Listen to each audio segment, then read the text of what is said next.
Ej, undskyld støjen, der kører lige en træ på den der bagvand i baggrunden. Som så mange andre, har jeg haft problemer med, at med gasmagasiner, de fryser, når man skyder for hurtigt. Jeg har været ved at tænke på en måde at holde varme på magasinet. Derfor har jeg været ved at lave et varmelegeme, som varmer magasinet op, så det ikke kommer over 35 grader, men heller ikke falder for hurtigt. Det kører lige nu 12 volt, hvor man så kommer til at have en PQ-boks på sit rail som normalt. Og så med noget ledning, der går ned til magasin, med en meget hurtig quick connect med noget magneter og noget, har jeg været ved at tænke på. Men nu vil jeg prøve at vise jer. Jeg tørskyder, men jeg skyder med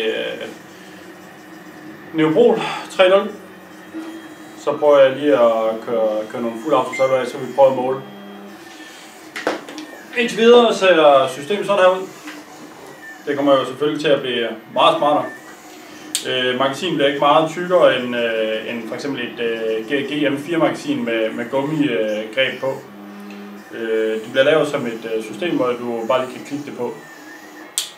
Men så skal vi prøve at tage noget temperatur. Vi kan se, hvor den røde prik lyser på magasinet. Her har vi 27.4, eller 27.4. Når vi kører længere nedad, så kommer vi selvfølgelig ned, hvor varmelæmmerne sidder.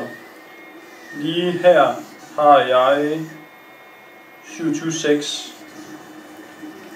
Systemet er lavet sådan, det har et interval. Den varmer op til 35 grader. Når den rammer 35, så slukker den. Og når den falder til et vist punkt, jeg ved ikke præcis hvor punktet ligger endnu, så tænder den igen og varmer.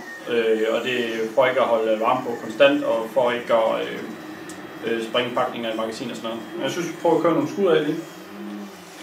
Det her det er en MKM fra PTS af. Og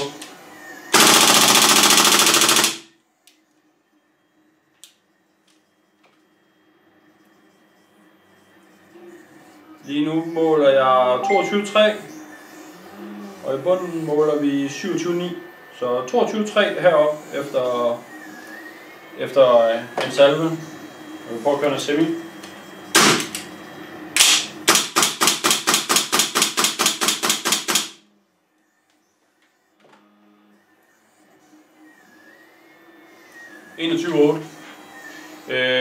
Og jeg vil våge at påstå, at vi har tømt magasin nu, da det er et 38 skuds magasin. Det var det. Jeg håber, I synes, det kunne være sjovt at følge.